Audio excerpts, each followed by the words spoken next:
season talaga marami. Pero this season po, medyo konti pa po siya. Hindi katulad nung last year na marami pa. Kasi May 9 yung Mother's Day last year eh. May 8 marami na talaga bumili. At makikita nyo talaga, sobrang traffic na dito pag ganitong oras. If ever ngayong hindi pa masyado, ito inaasahan bukas talaga yung peak bukso ng mga tao. Sana nga bukas yung pinakabukso ng tao para maubos yung mga bulaklak namin dito. Mga tintera. So ibig sabihin ma'am, inaasahan natin na medyo malaki ang kita natin if ever mas dumagsa ang mga tao. Maraming bibili. Naman. Pag maraming tao, 100% malaki din ang kita mo talaga. Makakabalik, bawi na ba tayo sa pinuhunan po natin dito sa mga flowers for Mother's Day? Babawi na din namin. Pag naubos yung bulaklak, pag naubos yung display, bawi na talaga po yun. Just, pag pag naubos ngayon, tapos mamaya bumili kami ng supplier ng flowers, mataas na po ang namin, ilalabas na pera. So, pagdating bukas, mataas na po ang bukay namin. Kaya gano'n. So, inasa natin na itong presyo today ay mas magmamahal pa tumawid? Mas mahal po siya bukas kaysa po ngayon. Ngayon po, mura pa po siya. Magkano yung range ma'am? From 500 to 1K po. Ang sunflower po may 500, may 1K din po siya. Ganon din po, same as rose po, may 500 and 1,000. Pag may gusto ng special arrangement, how much yung that's?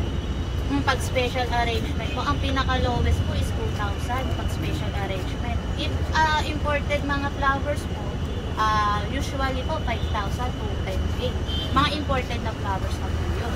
Ipagdagsa ng tao ay nasa atin hanggang gabi ba yung putas? Or yes yung peak po. hapon? Paano ba? Yes po, hanggang gabi po siya, hanggang madaling araw po.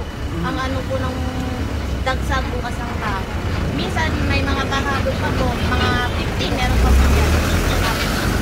Pinasa na naman kung gaano kadami last year, maaaring ganun din this year. Sana nga po, pagdating ng Mother's Day na talaga, tumaksa na po sila kasi ngayon talaga napaka-konti pa talaga. Hindi katulad nung last year. Ewan ko nga bakit gano'n, siguro may mga pasok pa kasi. Kung karagdagan na lang, yung presyo ngayon ng mga bulaklak compared last year, nagmahal ba? Nagmura? Hindi, same lang po. Same na, anong range namin nung last year, ganun pa rin po ako ngayon. Panguli na lang ma'am, syempre may mga super o mga dadagsa bukas, pwede bang tumawad? Pwede. May pa rin pa kayong logo. Pag sa amin kayo bumili na may pa rin logo. Kaya ma'am? Yes po, yes po. Logo na may pahapon? Na Mother's Day po. Meron din po mga plain na card. Freebie po? Freebie po, pati note card may kasama na po. Any bouquet na bibili? Any bouquet po may kasama. Ano pangalan ng shop dito? Ano pangalan ng shop? David and Proyan Flower Shop po, hello. Naka-located po kami si Masalang Road po. Yun ang physical store namin. Pabanggit na ng pangalan na. Ira Chica Katindoy. Ira Katindoy Chica, sorry. Thank you po. Katindoy. Tapos. Okay na ma'am, punang ka namin bulaklak.